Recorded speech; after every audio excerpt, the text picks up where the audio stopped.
사랑하는 여러분, 오늘도 천국을 바라보시는 굳세 믿음으로 살아가시기를 예수님의 이름으로 축복합니다. 오늘 주신 하나님의 말씀은 마태복음 18장 1절 말씀부터 9절 말씀입니다. 오늘 말씀의 제목은 천국에서 큰 자 되려면 작은 자를 소중히 여겨라 입니다. 우리 그리스도인들은 새로운 공동체에 속해 있습니다.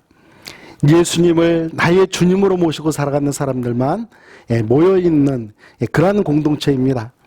이 공동체는 성도 상호 간에 겸손과 인간 존중과 용서라는 관계가 형성되어 있습니다. 우리 1절 말씀을 함께 보겠습니다. 그때에 제자들이 예수께 나와 이르되 천국에서는 누가 크니까? 천국에서 누가 큰 사람인지에 대한 제자들의 질문은 제자들의 주된 관심사였습니다. 예수님과 함께 공동생활을 한 지 2년 정도의 시간이 되었고 예수님께서 세우실 왕국이 서서히 다가오고 있다는 것을 우리 제자들이 알게 되었기 때문입니다. 제자로 부름받았을 때에는 찾아볼 수 없었던 그런 경쟁과 시기가 표면으로 드러나기 시작했던 것이죠. 우리 3절 말씀을 보겠습니다. 이르시되 진실로 너희에게 이르노니 너희가 돌이켜 어린 아이들과 같이 되지 아니하면 결단코 천국에 들어가지 못하리라. 무슨 말씀입니까? 천국 백성의 필수 덕목은 겸손이라는 것이죠. 우리가 그냥 스쳐 지나가서는 안 되는 표현이 있습니다. 너희가 돌이켜, 너희가 돌이켜라는 이 표현입니다.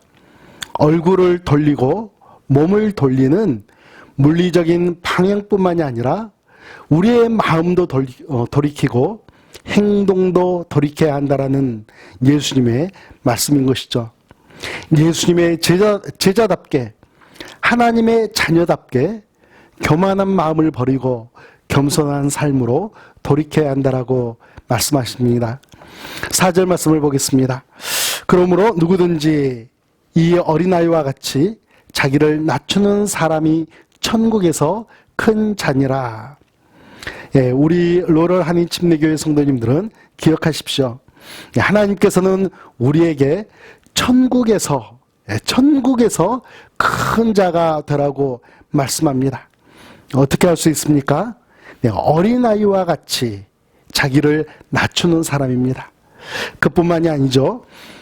마태복음 5장 19절 말씀에서는 지극히 작은 계명이라도 행하며 가르치는 사람, 그리고 마태복음 20장 26절에서는 이 땅에서 섬기고 종이 되는 사람도 천국에서 큰 자가 된다라고 가르쳐 줍니다. 여러분, 어린아이와 같다는 이 말씀은 어떤 의미일까요? 어린아이와 같이 유치하고 미숙한 신앙을 가지라는 것이 아니죠. 어린아이들은 부모님에게 절대 의존합니다. 부모의 말에 절대 순종합니다. 부모의 가르침을 단순하게 잘 받아들이죠. 우리 그리스도인들이 하나님에 대하여 절대적으로 의지하며 말씀에 순종하며 살라라는 그런 말씀입니다. 이것이 바로 우리가 돌이켜야 할 점이기도 하죠. 우리 6절 말씀과 7절 말씀을 보겠습니다. 누구든지 나를 믿는 이 작은 자 중 하나를 실족하게 하면 차라리 연자 맷돌이 그 목에 달려서 깊은 바다에 빠뜨려지는 것이 나으니라. 실족하게 하는 일들이 있음으로 말미암아 세상에 화가 있도다. 실족하게 하는 일이 없을 수는 없으나 실족하게 하는 그 사람에게는 화가 있도다. 예수님은 하나님의 말씀을 그대로 받아들이고 순종하기를 원하는 순수하고 어린 신앙을 소유한 사람을 실족하게 하는 죄에 대해서 심각하게 경고해 주십니다. 1차적으로는 유대 종교 지도자들과 또 교회와 성도를 핍박하는 세상을 염두에 두신 것으로 보이지만 2차적으로는 먼저 예수님을 믿고 살아가는 신앙의 선배라고 자처하는 그런 사람들에게 주시는 말씀이기도 합니다. 순수하고 어린 믿음을 소유한 성도들을 실족하게 하는 행위는 그들을 죄의 길로 죄를 짓는 길로 유도하는 것이기 때문에 예수님은 이에 대한 하나님의 무거운 심판이 있을 것이라고 경고해 주시고 있습니다. 사랑하는 성도 여러분, 오늘 말씀은 어쩌면 우리가 매우 가볍게 스쳐 지나갔던 그러한 말씀일 수 있습니다. 그러나 오늘 함께 나눴던 것처럼 매우 중요한 가르침을 주시는 말씀이라는 것을 다시 한번 깨닫게 됩니다. 스스로는 겸손한 삶을 살아가고 작은 사람이라고 할지라도 실족하지 않게 세워드리는 것이 예수님의 뜻임을 기억하시고 오늘도 주님의 기쁨이 되시는 하루가 되시기를 예수님의 이름으로 축복합니다. 우리 기도하겠습니다. 이 땅 위에 겸손의 왕이신 예수님을 보내주신 하나님, 예수님을 통해 겸손을 배우게 하시고 실천할 수 있도록 은혜 베풀어 주심에 감사드립니다.